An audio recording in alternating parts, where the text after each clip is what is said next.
Good morning बच्चों। आज 10वीं के हिंदी में हम देखेंगे छत्तीसगढ़ की लोक कलाएं। इसके लेखक हैं दानेश्वर शर्मा। तो छत्तीसगढ़ की जितनी भी लोक कलाएं हैं उसके बारे में हम जानेंगे। छत्तीसगढ़ में अनेक लोक कलाएं हैं, बदरिया से लेकर नाट्य, प्रहसन, अनेक प्रकार के लोक कलाएं, लोक जो लोगों के द्वारा बनाए जाते हैं, लोक संस्कृति लोक कलाएं कहते हैं। क्योंकि इसको लोग जो है जहाँ निवास करते हैं, रहते हैं, वहां पर रहते रहते अपनी रीति रिवाज को चलाते हुए वह एक अपने लोक संस्कृति, लोक गाथा, लोक कला, लोक गीत, लोक संगीत का निर्माण कर लेते हैं। क्योंकि लोग रहने से, लोगों के साथ रहने से, समूह में रहने से समाज का निर्माण होता है और लोगों के द्वारा वहाँ के रहन सहन संस्कृति पनपती है और संस्कृति से वहाँ के लोकगीत, लोक साहित्य का निर्माण होता है। तो लोक छत्तीसगढ़ की लोक कलाओं के बारे में हम आज जानेंगे। शब्दानुशासनम में कहा गया है लोके वेदे च, अर्थात लोक में और वेद में ही भी लोक की यह प्रथम प्रतिष्ठा अकारण नहीं है। लोग जहाँ पर लोग रहते हैं, लोग जहाँ पर रहते हैं, ऐसे लोग वहाँ पर पहले लोग आए हैं। लोगों ने जहाँ पर मनुष्य जहाँ जन्म लिए हैं, जहाँ पर रहे हैं, वहाँ फिर समाज का निर्माण हुआ है। समाज के बाद वहाँ संस्कृति का निर्माण हुआ है। लोग बोल चाल बढ़ा है। लोगों के बोल चाल के बढ़ते बढ़ते हम देखेंगे तो लोग रहेंगे तभी वेद आएगा, और वेद और उपनिषद लोगों के आने के बाद ही आया होगा। ऐसा कहा गया है कि पहले इंसान आते हैं, इंसान के बाद इंसानों की संस्कृति वेद का निर्माण होता है। तो वेद से पहले लोग यहाँ पर आए होंगे, लोग की प्रतिष्ठा पहले है, लोग पहले आए होंगे, फिर वेदों का निर्माण हुआ होगा। वह वेद से भी अधिक प्राचीन है। लोग जो है वेद से भी अधिक प्राचीन है, क्योंकि लोगों के द्वारा ही, लोगों के रहने से, लोगों के लिए, लोगों की भलाई के लिए, लोगों के उद्धार के लिए ही वेद का निर्माण किया होगा। क्योंकि वेद में ही नियम है, व्यवहार है, अनुशासन है, सारी चीजों की जानकारी जो लोग जीवन जीने की कला सीखते हैं, जीवन जीने के लिए जो उद्देश्य रखते हैं, इनकी जानकारी वेदों में दी जाती है। तो लोकमानस ने धरती को माता और अपने को उसका बेटा माना है। जो जिस धरती पर रहते हैं उस धरती को माता मान के अपने आप को उसका पुत्र माना है। माता भूमि पुत्रो अहम पृथ्वीभ्य। नाते रिश्तों के इस प्रेम ने उसे प्रकृति और उसकी संतान के साथ जोड़ दिया, और यही से फूटी लोक रचना की अजस्र धारा जो लोक गीत, लोक गाथा, लोक नाट्य, लोक नृत्य के रूप में आज तक प्रवाहित होती जा रही है। लोग रहते गए, लोगों के साथ में एक समाज हुआ। समाज जो है, सामाजिक प्राणी जो है, अनेक प्रकार से वहाँ पर जीव जंतु है, उनसे लगाव, प्रकृति से लगाव और उनसे प्रेम करते हुए उनका जो है लोक गीत, लोक गाथा, लोक नाट्य, लोक नृत्य के रूप में आज प्रवाहित हो रही है। ये प्रकृति और हमारा जुड़ा हुआ एक लगाव है जो हम प्रकृति के साथ रखते हैं। उनके साथ कैसा प्रेम व्यवहार रखते हैं, उसके अनुसार हमारे अंदर से ये निकली हुई गीत, लोक गाथा, लोक नाट्य होता है। मनुष्य का संपूर्ण चिंतन, दर्शन और राग विराग लोक कला में इसी कारण सन्निहित है। जो वो सोचता है, वो जो देखता है, उसी को अपना रूप, अपना राग, अपना विलाप, अपना काम वो दिखाता है। कला के रूप में, संगीत के रूप में वो सन्निहित होकर उसको प्रकट करता है, उसको एक साथ प्रकट करता है। जो यही है मनुष्य का चिंतन, मनन, खोज, जो वो लोक नृत्य, लोक दर्शन, राग विलाप, कला दिखाता है। 1 नवंबर 2000 से छत्तीसगढ़ स्वतंत्र राज्य है। छत्तीसगढ़ अर्थात किला, गढ़ मतलब किला होता है। यहाँ कभी 36 किले थे। रायपुर, दुर्ग, राजनांदगांव, बिलासपुर, रायगढ़, सुकमा, दंतेवाड़ा, सूरजपुर, बीजापुर आदि 27 जिलों में यह भूभाग साहित्य, संगीत और कला के क्षेत्र में अपनी अनेक विशेषताओं के लिए प्रसिद्ध है।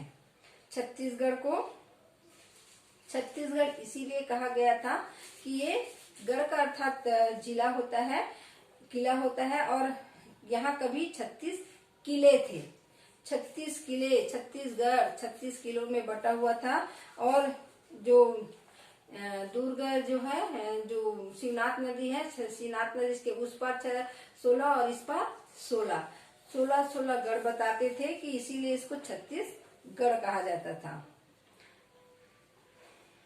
रायपुर वर्तमान बलौदाबाजार जिले में के तुरतुरिया नामक स्थान में वाल्मीकि का आश्रम माना गया है। जो रायपुर बलौदाबाजार जिले में तुरतुरिया नामक स्थान है, वहां पर वाल्मीकि ऋषि का आश्रम माना जाता है। वही तुरतुरिया है जहां पर माता सीता वहां रुकी थी। माता सीता को वनवास हुआ था, तो वही वाल्मीकि का आश्रम में वो रुकी थी और लव कुश का वहीं पर जन्म हुआ था, वहीं पर उसका लालन पालन भी हुआ था। तो यहाँ जो छत्तीसगढ़ का क्षेत्र है, माता कौशल्या का यहाँ पर मायका भी मानते हैं। और इसी नाते कविता की पहली ऋचा यहाँ फूटी। आदि शंकराचार्य के भी गुरु श्री गोविंद पाद स्वामी इसी धरती के संत माने जाते हैं। जो शंकराचार्य के गुरु है गोविंद पाद स्वामी, इसी धरती के संत माने जाते हैं। हमारे छत्तीसगढ़ के ये संत माने जाते हैं।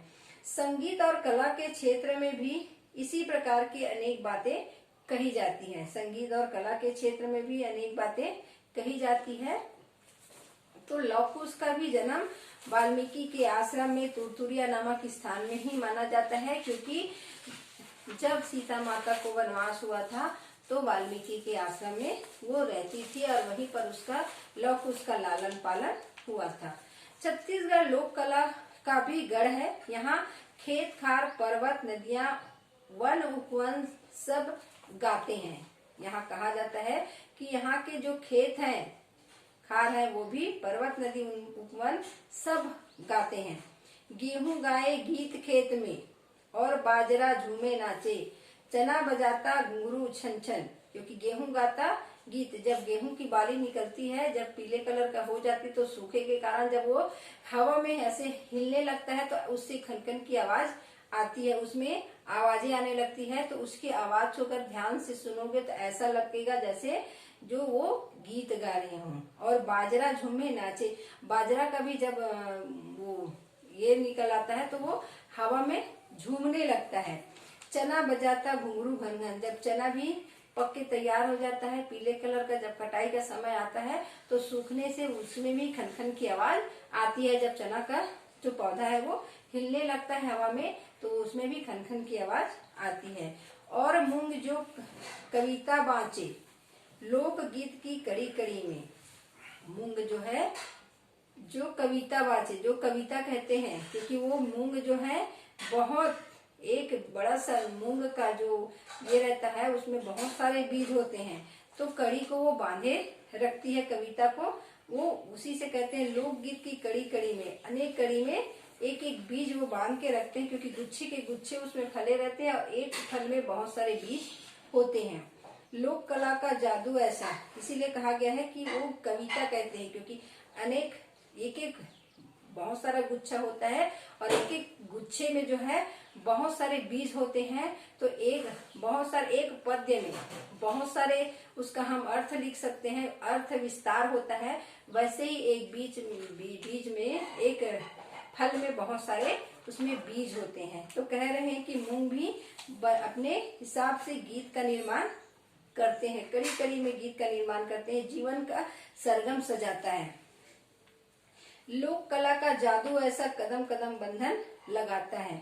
लोक कला में ऐसी जादू होती है जो कदम कदम में बंधन लगता है। मतलब हर चीज की जानकारी हमको लोक कलाओं के द्वारा दी जाती है, जिसको सामाजिक जानकारी, सामाजिक संचेतना जो भी जानकारी देना है लोक नृत्य, लोक कला, लोक संगीत के माध्यम से हमको देते रहता है और हमको उस बंधन में बांध के रखता है।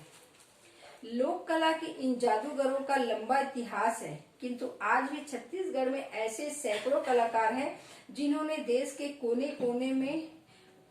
कोने में और विदेशों में भी अपने छाप रख छोड़ी है।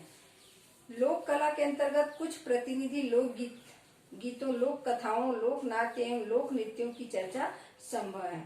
लोक कला में इन जादूगरों की लंबा इतिहास है। हमारे देखेंगे तो बहुत लंबा इतिहास है हमारे पूर्वजों के द्वारा जो कहे गए हैं उनके, और बहुत सारे ऐसे सैकड़ों कलाकार हैं जो देश में तो देश में विदेशों में भी अपना परचम लहराया है।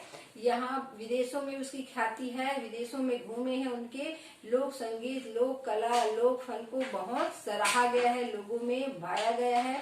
उनको बुलाते थे, उनके जो बोलते थे, कहते थे, पंडवानी है, जो भी है, बाज गीत है, पंडवानी है, उनको सुनते थे, उनको देखते थे और सराहते थे। झूमते झुमाते लोक गीत गाए जाते हैं। किसी भी अंचल के लोक गीतों में पुरुषों की अपेक्षा महिलाओं का आधिपत्य रहता था। छत्तीसगढ़ में भी यही स्थिति है, किंतु जो बात छत्तीसगढ़ी लोकगीतों के अन्य भारतीय लोकगीतों से अधिक विशिष्ट बनाती है वह है धुनों की विविधता। यहाँ पर पुरुष तो पुरुष, यहाँ पर महिलाएं भी किसी से कम नहीं है, उनका भी आधिपत्य रहता है, वो भी पुरुषों के साथ, पुरुषों से आगे चली गई है लोक संगीत के माध्यम से। तो यहाँ पर लोरी के चंदा जो कहे गए हैं और औरत ही है, पंडवानी कहें तो औरत ही आगे आई है। तो इसमें देखेंगे तो धुनों की इसमें विविधता होती है। देखो, ददरिया है, सुआ है, गौरा है, भोजली है, जवारा है, बिहाव है, भजन है, प्रमुख लोक गीत है। ददरिया जो हम बात करते करते गाना को बना लेते हैं, एक दूसरे से बात करते करते गाना बना लेते हैं, कुछ काम कर रहे हैं देखेंगे गाना बना, मतलब जहाँ पर हम तुरंत कोई सब्जेक्ट देखे वहीं पर कुछ कविता का निर्माण कर लें तो वही ददरिया हो जाता है। जो हम आशु कवि बोलते हैं, जो तुरंत कुछ ही सब्जेक्ट को देखते हैं, किसी चीज को देखते हैं, तुरंत कविता कर लेते हैं, उसे आशु कवि कहते हैं। वैसे ही ये ददरिया होता है, तुरंत वो अपने हिसाब से जहाँ पर देखेंगे समय स्थिति को देखते हुए कोई भी लोक गाना बना लेते हैं। लोग कहानी गाना को लय के साथ में गाते हैं, उसको ददरिया कहते हैं। सुआ जो औरत जो है दिवाली के समय जो अपने शंकर भगवान पार्वती का विवाह करते हैं, उस समय गोल वृत्ताकार स्थिति में वो अपने जो गोड़ जाति के हैं वो महिलाएं जो एकत्रित होकर उसकी पूजा करते हैं और गोल सर्कल में वो स्तुति करते हुए नृत्य करते हैं। गौरव शुआ है, उसी का गौरव गौरी है। भोजली गीत है, जो यहाँ की जो विवाह नहीं किए रहते हैं, जो लड़कियां जो एकत्रित होकर, सहेलियां जो है एकत्रित होकर भगवान की स्तुति, देवी माता की स्तुति करने के लिए, उसको मनाने के लिए एक अपने जो शादी नहीं हुए रहते वो लड़कियां एकत्रित होकर भोजली रखते हैं। भोज टोकनी में कुछ उगाते हैं और जैसे जवारा उगाते हैं वैसी भोजली, तो उसका भी गीत गाते हैं। जवारा है, उसी का रूप है। इसको सार्वजनिक रूप से रखा जाता है। इसमें बड़े बुजुर्ग, गांव के बड़े बुजुर्ग इसमें साथ रहते हैं। गांव के देवी देवता को इकट्ठा करके इसमें मनाया जाता है। ये थोड़ा सा बड़ा होता है, भोजली में कम जो छोटे बच्चे ले सकते हैं, इसमें बड़े बड़े, और क्योंकि गांव से संबंधित है ये बहुत रिस्की होता है और माता को अच्छे से इसमें मनाया जाता है।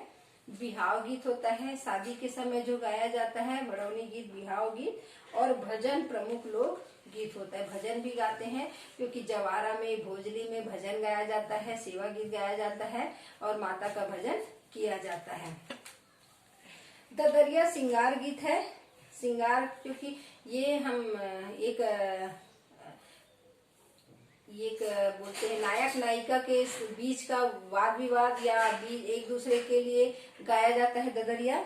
संझा के बेरा तोरई फूले रे, तोर चिमटी भर कन्या तोहिला खुले रे। संझा के बेरा में तरोई फूले, तरोई जो होता है वो शाम के समय में खिलता है, पीला कलर, वो बहुत ही सुहावना दिखता है, सोने के समान सुंदर खिला हुआ। और कह रहे हैं कि तोर चिमटी भर कन्या, चिमटी भर मतलब ऐसा चिमटी बोलते हैं इसको, ऐसा चिमटी भर कमर तुहिला खुले, मतलब पतली कमर तुम पर कितना जचता है। ऐसा उसको, किसको, नायिका को, अपनी नायिका को देखकर वो गाना गा रहे हैं, गाना बनाए हैं कि शाम के समय तरोई का खिलना कितना सुहाना होता है, कितना सुंदर सा पीला कलर का फूल खिला हुआ है, बहुत सुहाना दिखता है। उसी के समान जिस प्रकार तुम्हारा जो कमर है, जो पतली कमर है, वो तुम्हारे यौवन को और सुंदर